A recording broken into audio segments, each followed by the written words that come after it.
Good evening, everybody, and welcome to P2G's Friday Collective Enlightenment. I am one of your hosts, Ruby T, also known as Ruby Thomas, the crypto queen of Harlem. I'm here with the gold banker, who happens to be ready to talk about some very interesting things we brought to attention early on in the week. Go banker. Yes, indeed. Yes, indeed. Family, welcome to the platform. Glad to have you tonight. Welcome to Pay Yourself Friday on Collective Enlightenment. That's right. It's a phenomenal, fun Friday. I want you guys to get it. We're here to have a good time with you and bring the information to you.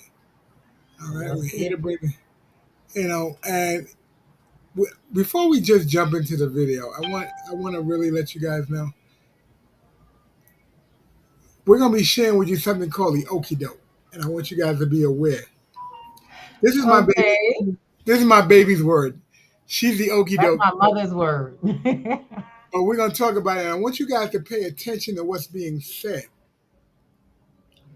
Then I want you to pay attention to what they let you see all over the media streams, and see if they coincide. That's what how I want you guys to look at tonight.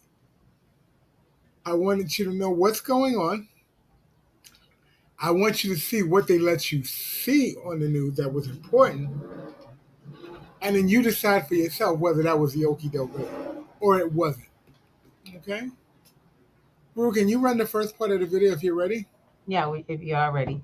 So I just want to preface one thing. This is actually video footage of a real conference. So while we were watching, the world was watching Will Smith get smacked on stage. There was a conference we should have probably all been on instead, paying attention to what's happen with our lives worldwide. Absolutely. Yeah. Let's get it popping, Mr. Thomas.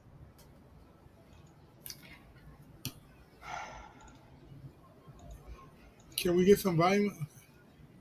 Oh yeah, sorry about that. The first element will be technological, and I think there are a couple of elements that can justify the motivation of retail CBDCs. The first element will be technological, and the second one will be commercial. So financial institutions, developers, and consumers, they recognize today the value of blockchain technology and programmable money. This is not something that can be re-questioned anymore. Everybody agree that this is the next evolution of our current financial system infrastructure. Settlements happen in seconds. Distributed infrastructure is highly resilient, and creating and transferring money is now very cheap compared to what we know so far, right? So as part of my experience with Currencies, I have the opportunity to work with central bank, especially in the GCC region, and also with commercial bank and payment service providers. And all of them are implementing projects at the moment that tackle all the value chain of the money. We are talking from wholesale CBDCs, we are talking about delivery versus payment, we are talking about cross-border payment, and finally, we are talking about retail CBDC. So definitively, if you're experimenting all of this, you need to tackle the topic of retail CBDC. Just from a technological point of view, it does make sense. The second reason, as I said, is commercial. So just to give you a figure, in 2021, there were more US dollars that transitioned through the Ethereum network compared to the Visa network. The shift is happening. The adoption of decentralized finance is going mainstream, and consumers today, they have access to more financial services offering and product, more access to sophisticated product that compared to what the central finance world could offer today, right? So today, people have a choice between state-backed money, they can use their regular money, or they can use digital money, and they can use cryptocurrencies. They have a choice between both. At that stage, or where we are in 2022, this is not a question of if, but this is a question of when retail CBDC will go mainstream. And central banks at that stage, I think they have just no choice in moving forward with retail CBDCs. Thanks, Ziad. And Caroline, if I can come over to you next. I mean, Ziad gave a great explanation as to why retail CBDCs, but why central bank digital currencies? Why not just stable coins?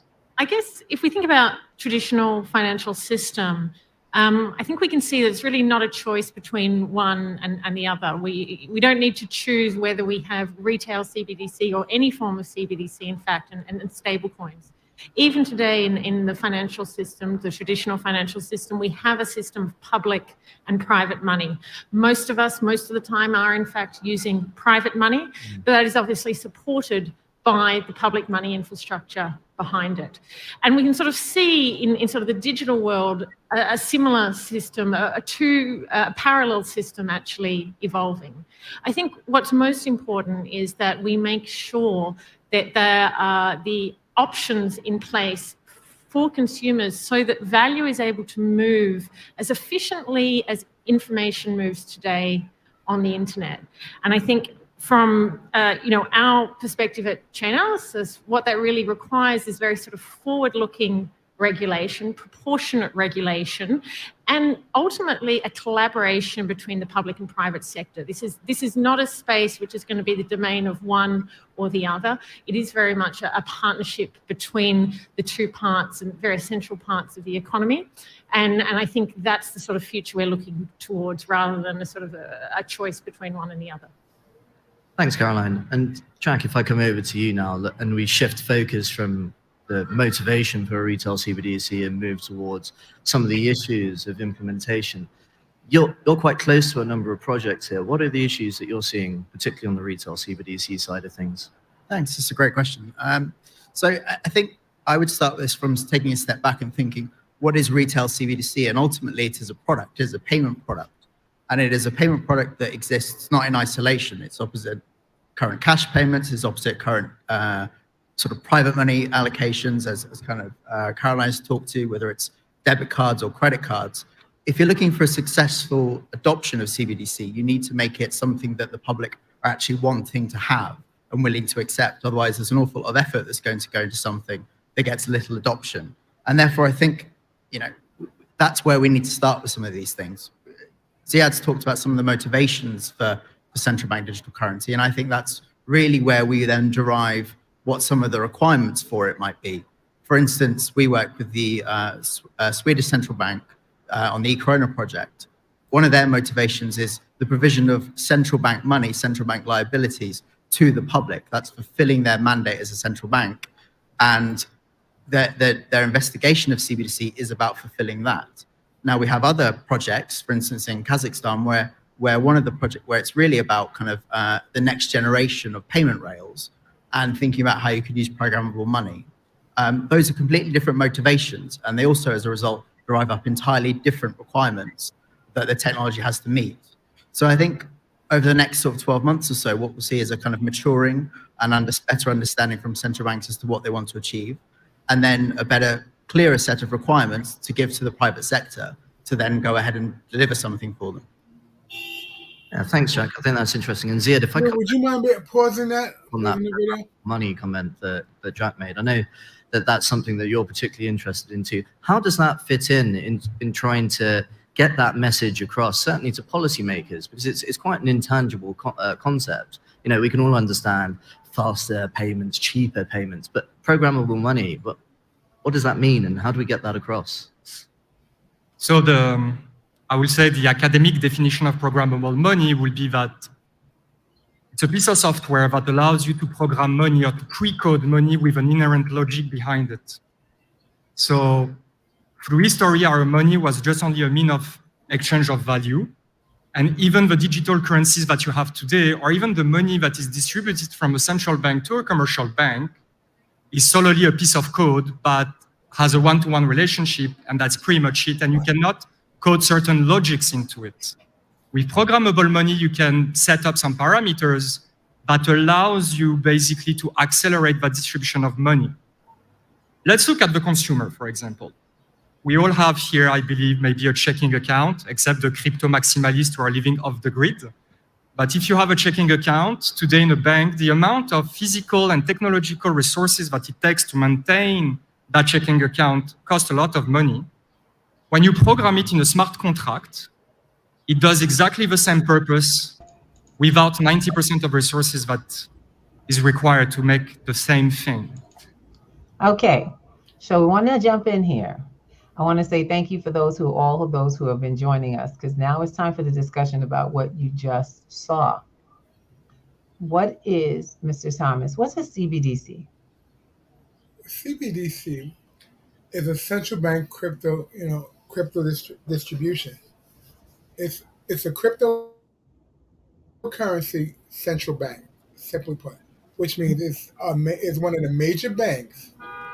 And when I say major bank, I'm not referring to Chase, Fidelity, not that. I'm talking about one of the major banks, the bank, one of the like a Lloyd's of London or the Central Security Exchange, something like that. Okay, That's so I want to just read the definition for you because I like to be very accurate and you're pretty spot on. But I want to just make sure that we get it word for word exactly what CBDC is. CBDCs are central bank digital currency. It is a digital form of a country's fiat currency that is also a claim on the central bank, the central bank itself. Instead of printing money, the central bank issues an electronic coin or account backed by the full faith and credit of the government. Does that sound familiar? oh, Okay. Does that sound appealing to anybody? we've been there before. I Been here. think they just said it's just digital fiat. And we have that, in my opinion, when you use your debit card or your credit Yeah, we got card, your you're credit doing card. the same thing, correct? Absolutely the same thing. All right, but in this case, you would think that that's what it was, but it's not. In this case, they're talking about literally a government creating a digital version of the funding they want you. Exactly. Mr. Matt C, how you doing, honey? We got some folks in here. I'm gonna put this up. He said basically it's a government back banking institution that authorizes also to also use crypto. Crypto, no. It's not actually a cryptocurrency. It's literally as it was defined as a fiat. So once again, we are back into the fiat to look like crypto. This is one of the reasons why we actually promote and we actually promote and we are right now fighting for people and backing people's education in cryptocurrencies. So you know the difference because even the government and has and will always, even the government will try to mislead you so that you are compliant with what it needs you to be in. Cryptocurrencies are not run by governments. They're not. Cryptocurrencies are run by developers. They're run by, in this case of Bitcoin, we don't have a developer. As my mother always said, you don't have a neck to ring. You don't have, if you don't have a name, you ain't got a neck to ring. So therefore, with Satoshi Nakamoto, you're welcome. For Satoshi Nakamoto not being able to be found in the Bitcoin blockchain, not being able to be accused or someone going to jail or someone held responsible like these other coins they take into court. Now, that opened the door for opportunities to organizations to get in on the ground floor that makes governments very afraid to interact. Because if you're the people who back you are now the people who back your current financial system, that means the millionaires, the billionaires, the folks who really do cover these countries, not the actual government, but their funders are now involved in this type of quantity, this type of currency, and they're backing themselves with it. I doubt there's going to be a court case for Bitcoin. Nope, because you have the banks banking the insurance company, the insurance companies backing the lobbyists, and the lobbyists talking to the politicians. Where is this going to go? So I want people to understand there's a lot going on out here that we are, unfortunately, this conference, the reason we are putting this out is because this conference took place around the same time that we were going crazy and being distracted by Will Smith getting smacked by Chris Rock being slapped by this. I'm like, we were so distracted that we didn't understand that the digital currency is changing, that we're about to get confused as to the opportunity that's truly being open. Because as I know, a dollar is a dollar, whether it's digital or not. One of the biggest things and if you were listening to the conversation earlier, it's not a conversation of if, it's a conversation of when the central banks will adopt this, and they're saying they're waiting for they're waiting for the public to be accepting of it. They're not, they're That's not not how that waiting. goes. That's not how that goes.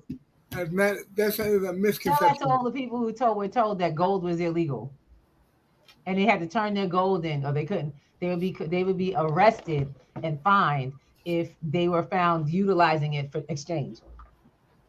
Yeah, they had to turn in their gold to get to accept these pieces of paper. Yep, And not every look. I hope I wasn't around when they were doing that.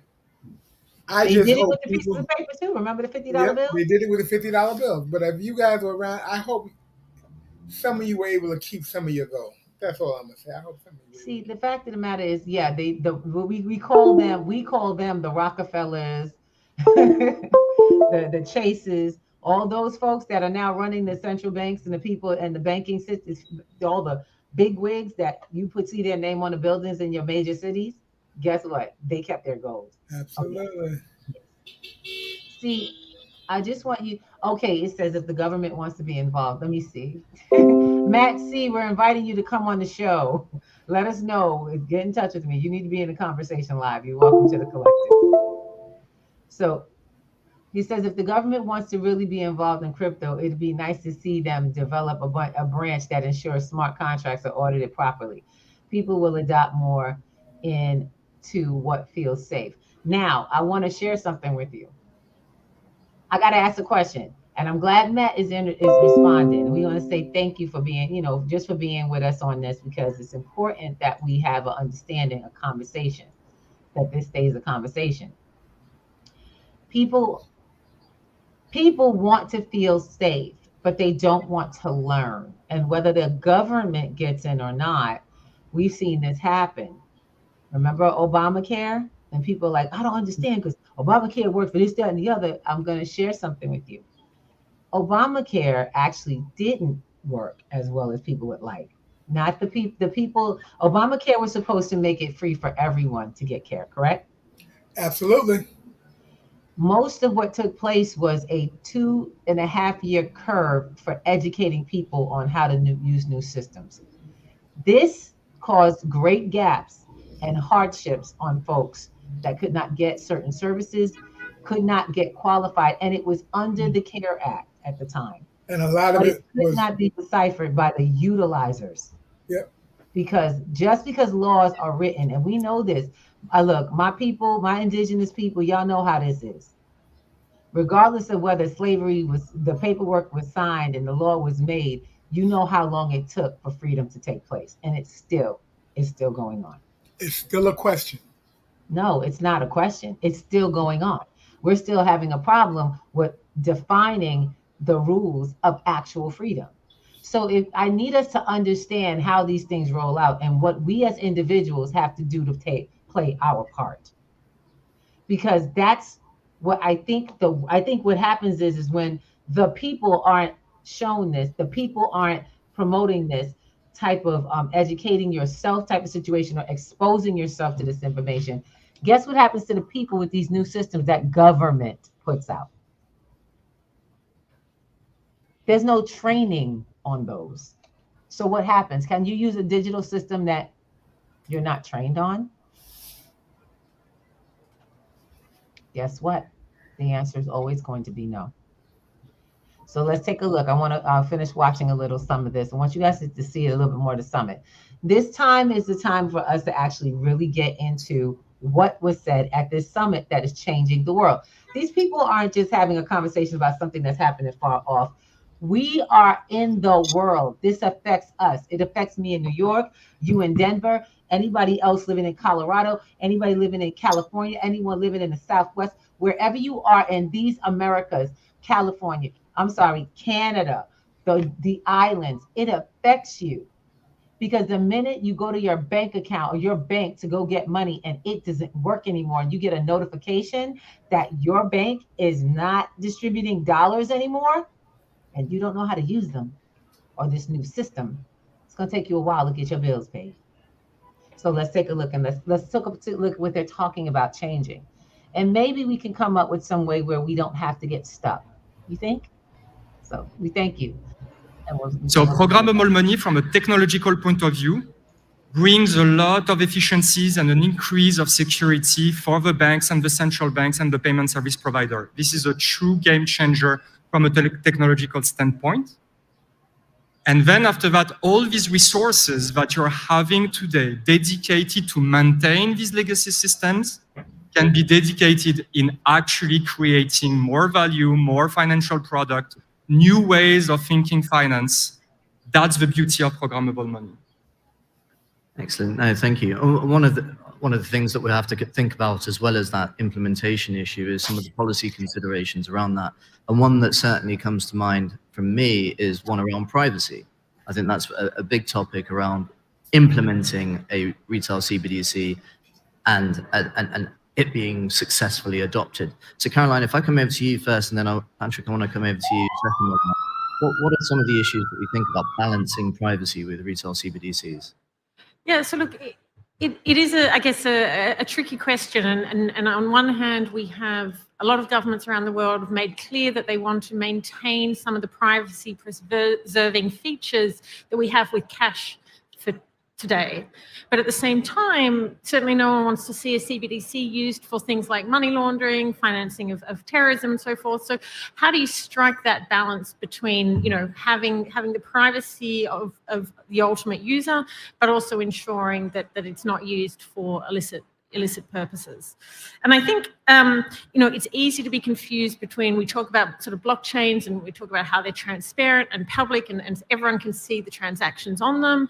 And we also talk about the anonymity of different cryptocurrencies, for example, or the pseudonymity. And I think there is a way to sort of breach this gap. And it really comes down to, I think, having a good understanding of the technology. And maybe I can just give a very concrete example.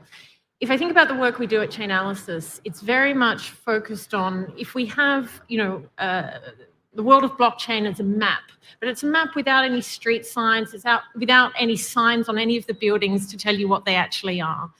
What we do is actually work to provide that data overlay and the analytics, which allowed the transactions going between different wallets, different services to be identified. We allow the identification of those services, for example, to know that somebody, you know, a particular wallet is dealing with an exchange, for example. But that doesn't mean that we know the identity of the people behind that particular wallet.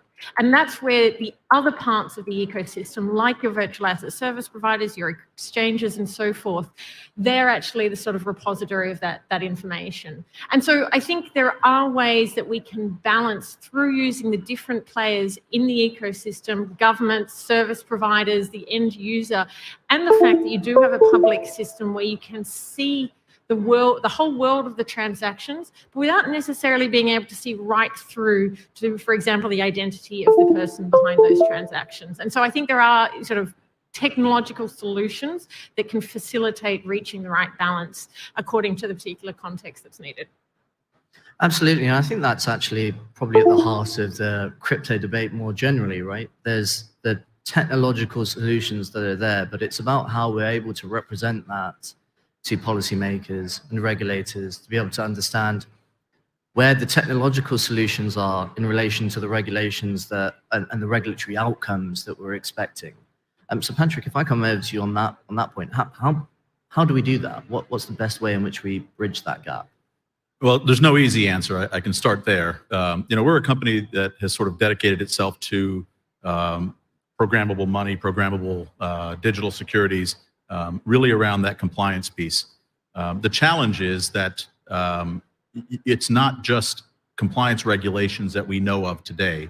There's a whole lot of other things that can be programmed in, and you see this in certain places, in China, for example, where it's deployed to enforce certain social policies, right? And that is where we start to get into some really sort of difficult territory because it is an incredibly powerful tool. And, you know, when you think about, you know, as technologists, I always say, we don't have the luxury, if you're working and developing something that is very powerful, you don't have the luxury of assuming that it will always be used for something, you know, noble and beneficial. You have to also contemplate, you know, the dangerous uses of that technology as well. what we're hearing here is the incredible technological things that can be done, but then it's up to policymakers and societies to understand really how to use it in a way that, one, preserves privacy, two, promotes social goods that are agreed by all, and there, it's sort of I guess maybe a little counterintuitive that while we focus on really, and I think we're a global leader in thinking about how to program compliance into these assets. At the same time, when I think about CBDC, I think probably a retail solution allows for better and more logical experimentation than a very heavy-handed, central bank retail solution. We're all in favor of central bank wholesale, but we think that there's probably more benefit to the experimentation around a retail, digital currency, and just really because of the necessity of getting the policy right. And sometimes a small group of people don't necessarily address all of the questions that need to be addressed. Absolutely. And actually, just on that point, Caroline, I want to come back to you because I know you set up the blockchain center at the OECD before. So if you could kind of outline some of the issues that you were trying to address there, because I think Patrick raises the kind of the point in terms of the need for that and how it's represented and the experimentation phase. But if you can kind of say how you try to deal with that from a policymaker's side and standards setting side. Yeah, look, I think there's a couple of components, and one of those is simply sort of the education piece, and I think there's a lot of responsibility in the industry. You have a lot of sort of the technological development happening in industry, a lot of the policy expertise, and I appreciate the point that Patrick made that, these two worlds can't coexist, policy and technology. We very much need to have them working together, just as the public and private sector need to work together. So this sort of education process, I think, is certainly step one, and that's a big part of the work that we did at the OECD under the Blockchain Policy Center. But secondly, I think is also very practical implementation. It's very hard to really understand it and sort of grasp all the implications if you're not sort of building projects together in partnership. And that's really essential to make sure that everybody sort of really understands sort of end to end what are the different implications of these different models that are being considered, because it's absolutely true to say that sort of it's historically the role of central banks has been the interface with the retail banks. They haven't gone to, other than cash, but they don't take that ultimate step to deal directly with users, certainly when it comes to e-money, electronic money.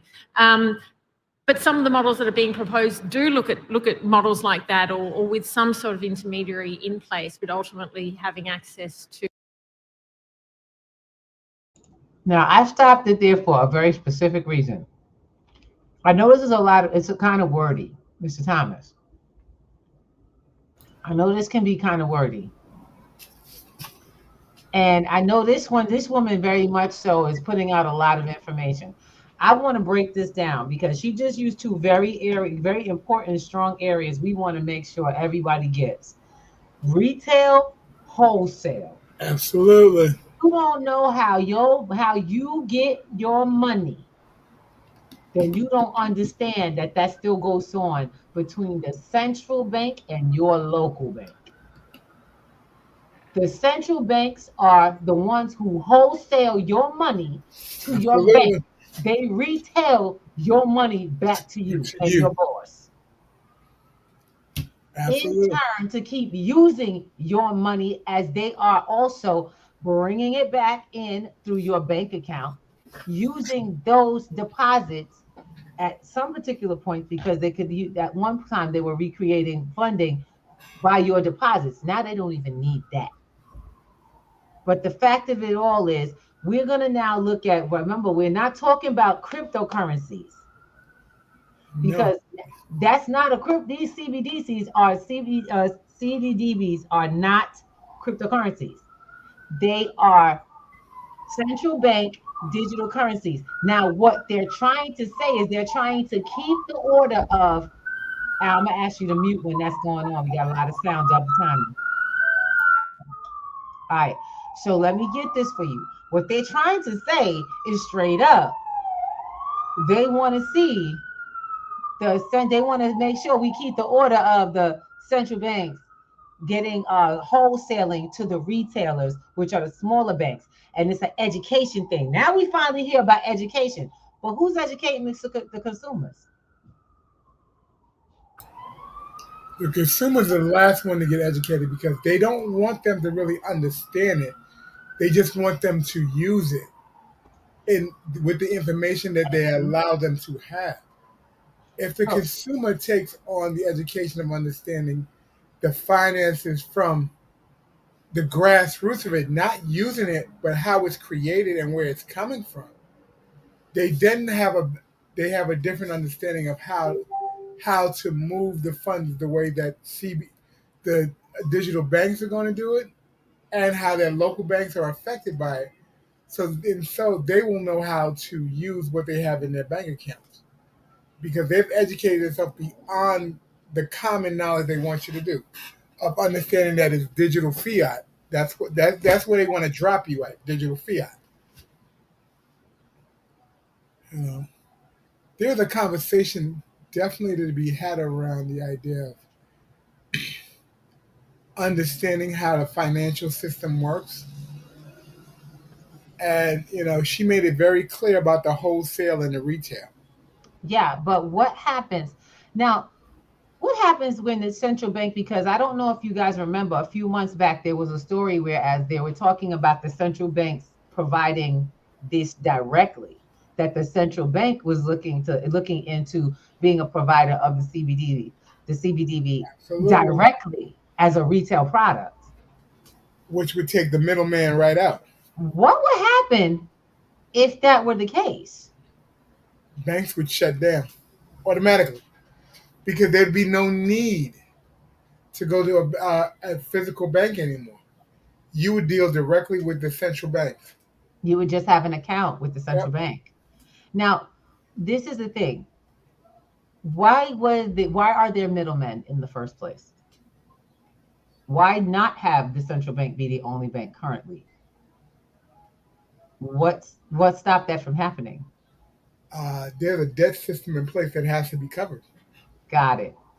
If you understand that what they call the debt to GDP, and you keep hearing Ratio. that, the ratio, if you keep hearing that, then you begin to understand it's a delicate balance that has to be kept in order for us to for us to continue to stay indebted to. But what happens when the individuals in this country each belong or are indebted to one entity? Hmm. Total chaos. Yeah. You would see the laws change, and you would then know who your master truly is. Yep. And one of And the conversations they were having was to have if the central bank wound up being the sole entity, they would see what abolish everyone's debt and start them at zero. knowledge practice among the masses is powerful. Now, this is the thing, we've got to start doing that. What is the biggest fear that government has is anytime we start to educate one another in larger growing groups. Prime example, we have the Black Panther Party, which was an education and support education program for the masses in Community. Harlem, in communities, in a couple of places actually, not just Harlem, but a couple of communities, and they were growing. They were educating, they were feeding, creating independent mind processes, and also, and when we say educating, we're not just talking about teaching propaganda of their own. They were actually teaching people history, the law that's on the constitutional law and rights that are in the Bill of Rights. Yep. They stop people from killing, they stop young people from going out and killing each other and literally gangs running around. There were great benefits. So there's an inside story and there's an outside story. Then we have Martin Luther King, definitely a man who did work and die for the cause of peace and equality Inequality. his whole life in a peaceful way. Okay. Now the other person that we can go in and we can talk about Malcolm X. Malcolm X is very, very influential and changing the way people literally educated themselves before jumping into anything, before taking a side. He even corrected himself along the way. We have so many leaders that have either disappeared, been disparaged for different reasons. But what we have to do is stay diligent to the learning of what it is and stop trying to find a leader. See, the problem is when you got folks that need you to follow them, they're not going to want you to believe in yourself. They don't want you to get the info for yourself. And on a massive scale, we got what my mom used to call okie doke during that time. We have a guest coming in. Hey. Hi. Hey, how you doing? Good. Okay, Sorry, I was with my uncle at the hospital. no problem. We're here on live, and we're talking about the government, or I should say, digital currencies and retail banks. We missed the world, the global digital conference that we were that we were having, and that was had during the time when people are watching the I think it was the Emmys. Was it the Emmys? The Oscars. The Oscars, yeah. It's The all Oscars. distractions. Exactly. That's what we're talking about, but we're going in a little deeper on what they missed. Because what happens is this is a conference that took place around CBDBs, which is those digital dollars they're trying to create. It's Mhm. just more digital fiat. It's not Absolutely. crypto. They're using blockchains to move fiat. But what we say about fiat, does a dollar build in your pocket? Nope. Does a dollar grow in your bank account on its own? Fiat currency will always go back to its original value of 0. Zero. Thank you. Hate to tell you this, but that's how it works. The more you print, the more numbers you put on a piece of paper, the more how should I say, more gravity, the laws of gravity exist. Yeah. You know, that video that we showed the other day on the children's platform, there is no such thing as infinite money. There you go. There's no such thing as infinite money. And I think that's probably one of the best videos I've seen in a long time to explain Right. why Because you That's kid, just right? like keep printing, making bad debts to pay off bad debts. Right. You're going to Exactly. hit a ceiling eventually. that's So- just like there's no free money. Like Right. everyone taking all these free stimulus checks. I'm like, dude, y'all are just helping like make the inflation go up and our dollar go to 0 even faster. Exactly. It's Even like faster. they did not, but now this is why we said this. Well, all these great innovations, they're talking all this technical stuff, but people are still having a hard time using Microsoft. Can you imagine them trying to use a wallet by themselves? Trying to secure their dollars and make sure they and maintain all of this. You don't have a bank no more. You now have everything is on your phone or your new tablet. Now, by the way, that also coincides with the programs that are now giving out. They're now giving out. Remember Obama phones? Y'all remember that, right? Now they're Well, giving, guess what? Now you got Obama tablets being given out. it's craziness. Come on now, somebody. If Well, we I don't need me get- one of them Obama tablets. Hey, go and get yourself one, girl. My only But I'll issue pay is the for it. security. You know what I'm saying? So look, I want to bring us back. We're going to finish listening to some of this. We want you all to stay vigilant in this process of what is the changes that are taking place. Guys, we have a bunch. You know why we have a bunch of holidays? Because we need the distraction. You need Holidays. DAZE. Stop. I'm about to put us on hold for a second because I'm going to play the video. But we want you guys to be caught up with what you missed during that time when we were in a great distraction. Let's get going. All right. To the retail level of digital currency. And those are very different models. And I think we're not going to really understand all the issues if we just think about them theoretically. I would love to see more projects which are very much focused on sort of practical collaborations that bring in different people from stakeholder groups to actually understand what the implications are more broadly. Thanks, Caroline. I think that brings us quite neatly over to Jack here on the projects that you've seen. I know you've been involved in a number of CBDC projects globally, and you've mentioned a couple earlier about Sweden and Kazakhstan, but kind of looking forward and seeing where those projects are quite far down the line, have kind of overcome some of the hurdles, perhaps gone into the kind of proof of concept stage. Perhaps you can talk a bit about that and then maybe also comment on where you think and the kind of first proper rollout, with wide scale adoption of retail CBDC will be, and potentially when too? Sure, that's a good question. I think you're right. It's difficult to talk on this subject and give a kind of overview of global activity, because quite quickly you talk inaccurately, because there is such a range of activity and a different sort of set of approaches that are being taken. So there are some nations that are taking a sort of almost a tech-led approach, thinking about, kind of motivated by the kind of opportunities that Ziad has spoken to, and Patrick as well, about what the potential of DLT is.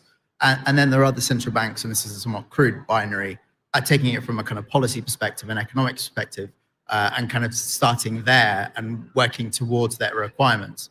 I don't think there's any one good or bad way. I think ultimately, though, and as Caroline has sort of talked to, they need to meet and they need to have those conversations. And I think what's been great for the position I've been sat in for the last kind of couple of years has been the path that CBD has taken from innovation teams in central banks into payments teams and into real sort of market activity. And that for me is an indicator that this is going well, in short, because we are moving from sort of toy projects into real projects, and the projects are being asked serious questions that the payments teams are putting to it. So, you asked me earlier today when I thought that the first one would appear, and I said maybe in 24 months, sort of with a pinch of salt as a timeline. And I think, that isn't a timeline that is too ambitious for some nations. I think that's the pace that some nations want to work at. I think it's a pace that some nations can work to, given their local stakeholder groups. I think in perhaps other nations, the UK and the European Union, those that are closer to where I am geographically, they've set out a roadmap that is, 3 to 8 years. And they've got a very complicated stakeholder group to manage. That isn't the same elsewhere, and doesn't need to slow everyone else down. So 2 years maybe with a pinch of salt and a fair wind. And where do you think that'll be? Good question. So, I mean, if I think about some of the progress that's been made in the APAC region, principally with regards to the wholesale, I think that some of the motivations that we've heard from today, but also if you think about the existing payments infrastructure that exists in some of those nations, there is a clearer case for retail. It looks a bit like kind of how do we just, there's an RTGS renewal coming up. What do we put in place of it? How do we think about these things? I think APAC's got a good place. I think the Middle East is also well positioned, and certainly we're seeing a lot of a desire to kind of pick up the pace in the Middle East. So certainly not far behind either. Thanks, Shaq. I'm conscious that we're running out of time. I'm being flagged down to finish the panel, but Patrick, I just want to come over to you to finish things off. UAE, will we see a retail CBDC rollout in the UAE? Well, look, it's hard to say. I mean, there's certainly been a lot of work done in that space. The Aber project with Saudi Arabia. I know there's been a lot of work, collaborative work with governments in Asia, China, Thailand, and others. So there's certainly a foundation being laid for, at the very least, a wholesale. Whether that's going to translate into a retail within the next, decade, I think is less of a function of the UAE thinking about it in isolation than it is how they see that, interacting with other developments globally. So it's hard to say. It wouldn't surprise me if there were one within the next 5-6 years, because the foundation has been laid. But my crystal ball doesn't see that far out right now. So, excellent. Well, look, this is all we've got time for in this panel today. I'd just like to thank you very much for my panel, Caroline, Ziad, Patrick, and Jack. And I hope you've enjoyed the session. Thank you. All right. So, just bringing you back into the space. Okay, so I just want to bring you back into the space and just give you an idea of, kind of break it down. It's gonna be a tricky thing, but it's coming. Mm-hmm. Okay, and for those who don't have private finances, you are going to be looped right back into the same government-controlled, determined, and even more so. See, when I say controlled, to the to the hilt, not just controlled where you're told what to do. Literally, you will have a finance that can be removed, your powers removed from. Absolutely. At current, it takes a court of law to get into your bank account. It takes a court order to get in. So they have to actually have a lawyer going to the court to have the bank clear any entity going. They have to go through the legals to do it. So if anybody, if you get sued by someone who wins a case against your account, it still has to go through a law.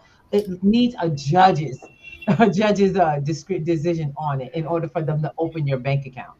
Can you just imagine the funding being controlled by the bank, by the government itself, and literally your account deleting At at the push of a someone's button. will, at the push of a button? See, this is the thing about blockchain. If you don't know, if you don't understand it, if you really don't get it, there's a couple of ways to be involved with it. And one of those ways, hey girl, I'm gonna mute you because I'm in the middle of saying something. I'm getting ready to No, eat. I wasn't gonna say anything. You're good. Sorry. We got you. We can hear your background though. I got you.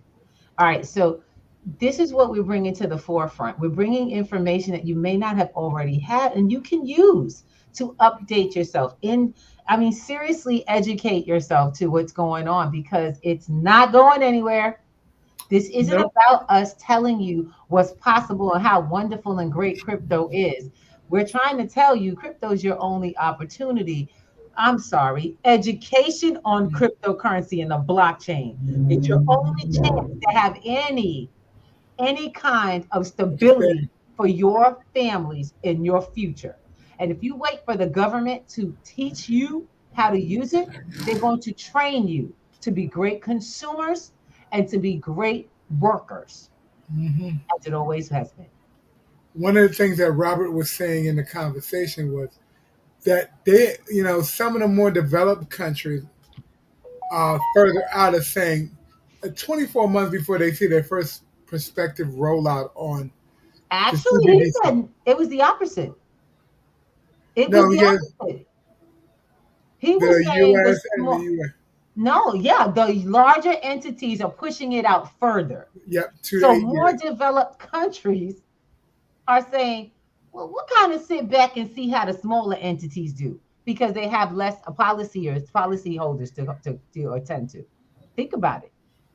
Yep, you're right. It was 8 year. 8 years was the maximum time frame. He said, but he said it was funny. I Me thought and you, he said it with a grain of salt. 4 to 8 years with a grain of salt. that's what they're looking at. While smaller countries, do you know why that is? Why would a smaller, less developed country go at something like this faster? It enhances their infrastructure and it also enhances their ability to Yeah, I was gonna say it'll help stabilize their infrastructure. That's right. It's much faster. And the honest truth is, it's already, they're in they're what's going to stop them from wanting to start the process of checking out how this really works? That that's why you want to get in ahead of the wave, not on the wave. Look, I plan on having Rockefeller status. I don't plan on getting in the back or waiting and seeing how, get my hands dirty Also, now, see how it Collins ahead works. of Rockefeller, though.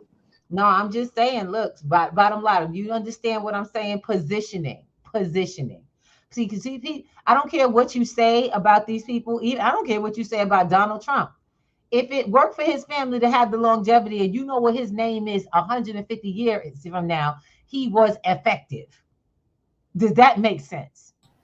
Are you trying to absolutely. be right or effective? The goal is to be effective. Right can come later. Right is for the broke folk. Right is for the ones nobody never met. Didn't change a life, didn't change a light bulb, let alone a life. And I'll share with you guys something. We could talk until we blue in the face. If you don't take action, like I said, I put together an education system because I was tired of being screwed by the financial system. When I found out I was being screwed by the financial system, most of us are sleepwalking, Mr. Thomas. Mr. Thomas, you are muted and sleeping. By the way, guys, this man just moved an entire apartment all day long, so I don't mind that he's he's a little tired. I just want to let y'all know that. So we do, and I'm gonna be real honest with y'all. We do this because this benefits all of us. You know, this is the first time when we are really truly all in this together. It's just a bunch of us don't know that we could. If we all got in, we would all succeed. The more of us get in, the There's more that enough we for succeed. everybody if the few will stop being so greedy. Yeah, there is Shelby, enough could for you repeat everybody. that one more time? I'm sorry. You gotta close your window, girl. I was saying that there is enough for everybody if the few will stop being so greedy. Well, I could tell you right now, the few can be greedy, and we can still make it happen. Absolutely. Because that's a Because the lot about few, what happened. Go ahead, baby. no, the few just have they right now. The few has more. They have more available to use. But if we take what we have in the small increments, That's right. we can sit amongst the few See, as we know it. I'm gonna share what I always said. First of all, I told y'all when the wealthy people and the countries and the businesses all find out how crypto really works, it's gonna blow their mind and piss them off all at one time. Because crypto is not like fiat. You can't hoard it and be the big king on top. If crypto does not move, it does not work. It Absolutely. requires circulation. Okay, you can't just take Bitcoin, pull it off the network, and think that it's going to keep growing. I'm gonna go get mine, and you know what? While you going to get yours, you gonna let it sit there. It's gonna keep going down in value. Yep. If you notice, it's happening currently. Yeah, You're seeing a lot of whales are pulling stuff off platforms, funds are dropping, and they're holding funds on the outside with no ability for them to grow because the well, circulation is gone. soon they're gonna do what the goal is ultimately, I believe, is to privatize Bitcoin. And I'm gonna be really honest. I believe that people are trying, the wealthy people are trying to really dominate it so that it's had by fewer people. That's why people, when they see the price go, oh my God, Bitcoin went down to 28. I bought in at 40. I can't understand. I'm losing money. What am I gonna do? Go buy some more Bitcoin at a lower number because you know Bitcoin going back up, silly. But Yep. that's not, I'm gonna tell you, that's not financial advice. That's common sense, silly. Read a Look, white paper. bro, that's not even common sense because most people don't understand how it Read a works. white I'm read a like, white I paper. Do get some excited math. when the numbers go down because I know it'll go back up. So I'm gonna get more. That way, it's more at a cheaper price. We got to stop fearing and start learning. Fear literally is it's just not knowing. That's all it is. It's a reaction to what you do not know, the unknown. Fear is ineffective. And it's ineffective in finance. When you are scared, it's because you have no clue how this works. Cryptocurrency happens to be an educational process. It's digital. It means there are rules. If you know how to read, you can figure it out. If you can talk to someone else who also knows how to read and has common sense, you can figure it out together. Look, You one of don't the have to come to P2G to learn, but if you don't learn how money works, can you have money? Can you make a one of the few difference? things that is synonymous with cryptocurrency across the board, knowledge is power. And the more people who use it and keep it in circulation, the more value will increase. That's all. There you That's go. It why is we do what simple. we do.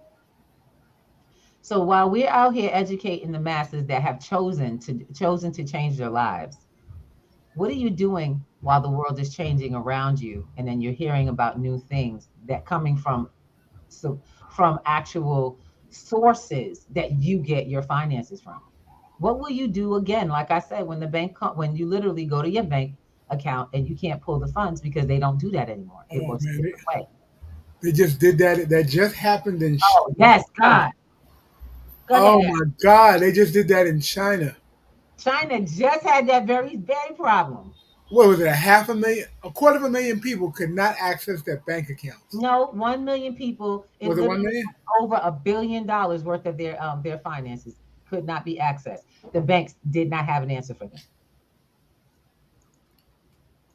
That is not. Forget shocking. That's madness. So your money that you place your asset or your wealth is in a bank, and for 1 million people, you could not access it. How real is that? How real is that? You have it, you know it's there, but you don't have the keys. If you don't have the keys to the bank, you don't have it. You know, what really gets me is that people don't seem to, we don't stay connected to the right kind of news. You want to be, I've heard so much about the guns, school shootings, this, that, and the other. We are super duper duper distracted. You know why? I live in New York. I live in New York, and often you don't hear half of the crime that takes place.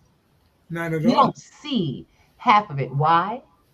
Then there's other crimes in other places you don't see until it's just the right time when we need when the powers that be, that certain things in the country are taking place, like elections. Very much so. You want to, let's start paying attention, people.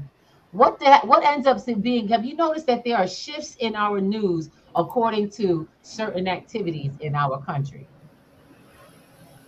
Absolutely. Because shortly after that, you got a lot of people who harp, a lot of politicians who are now talking about that as a focus. But how many, Alvin, I keep hearing about how Biden is not fixing the what is it? He's not fixing the inflation problem. I got to ask a question. It's a joke. How do you fix a problem that's been around over 100 years before you were born? And Biden is old. Yes, he is. He ain't young. Who's expecting this man to fix this problem? He is. I'm sorry. My personal opinion is he is a seat warmer. He Well, is a seat warmer. seat warmer or not, it was never going to get done. And as a matter of fact, we have been accelerating the debt process. And if you go back in collective enlightenments for the last year, we've been sharing with you all since before they started printing out of control. Your stimulus, all that stimulus, stimmy checks that you got, contributed. Alone. All of that was contributory to where you are right now today. They did it. They blew it out, and they knew it beforehand that was going to happen. And everybody got on the bandwagon and took their part. Look, they created a $10 trillion debt that they knew they could not recreate. And said, well, we're already in deep debt. Let's just go deeper. And in that case, we might do something good. Something good might come out of it. How often can you beat the dead horse and expect the horse to get up off the ground? I'm sorry. But keep resurrecting the same dead horse, and you're going to find that there's something different that came back. The bottom line, we're going to stop being cryptic. We want you guys to realize education in cryptocurrency and blockchain, specifically blockchain, is important. Because what happens is they're going to introduce this as blockchain. And it's because it's not all the same. CBDVs are not cryptocurrency. Okay? They're not crypto. Okay, give me a second. It's not working. All right, so unfortunately, we're having technical difficulties. I believe we have her. She's on the road, and we'd love to have her in, but we want to make sure we can be heard because this is important. So, righty holdings people travel. So, I want people to really understand that we're not saying something that you haven't really heard in the news. You may be they may drop a little bit of information on some of the major news networks. Understand, cryptocurrency is here to stay. The central banks and digital currency format is something that is going to go through. The only question on the table is really whether or not you're going to understand how it works, and are you going to be operating from a wholesale perspective or the retail perspective? Because if you go to the retail, welcome to being a consumer once again, and for 20 years they're going to have you being a consumer of goods and services through digital currency. Okay. or you have an opportunity to move ahead of the game, understand how the retail works, and actually have people be consumers of you Mm, and what you know and how you use it. okay. So, what I want you all to do is have a great evening. I want you to take this information with a grain of salt and just do what you're going to do with it. Remember, when you wake up in the morning, if it's not and you think about your finances and you're thinking about what you need, know that you have choices now. There was a time when there was only one way to really do whatever you knew with money. That was go out and make it. You need to learn how to build something called assets and do asset management for building your income with your activity. Yes, Because if you indeed. end up working and do nothing from the end of it, that's not great. We love you much. We want to share with you that we are going to have an amazing family night because this is an awesome weekend for a lot of people. Like I said, don't be distracted. Get interactive with other people who are doing great things. So tonight, I want you to hop on to go get the website, hop on the P2. Boomers. All right. Crypto boomers are in on with the crypto. We're going to have Boomers Jeopardy tonight. Right. With Alvin Trebek at 9 o'clock. Yes. Alvin Trebek will be doing Alvin the Beck will be on with the crypto boomers. We are all welcome to sign on and have some fun.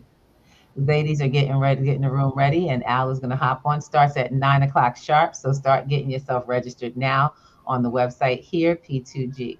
It is truly a pay it forward. We love you much, and we'll see you soon. Peace. Peace.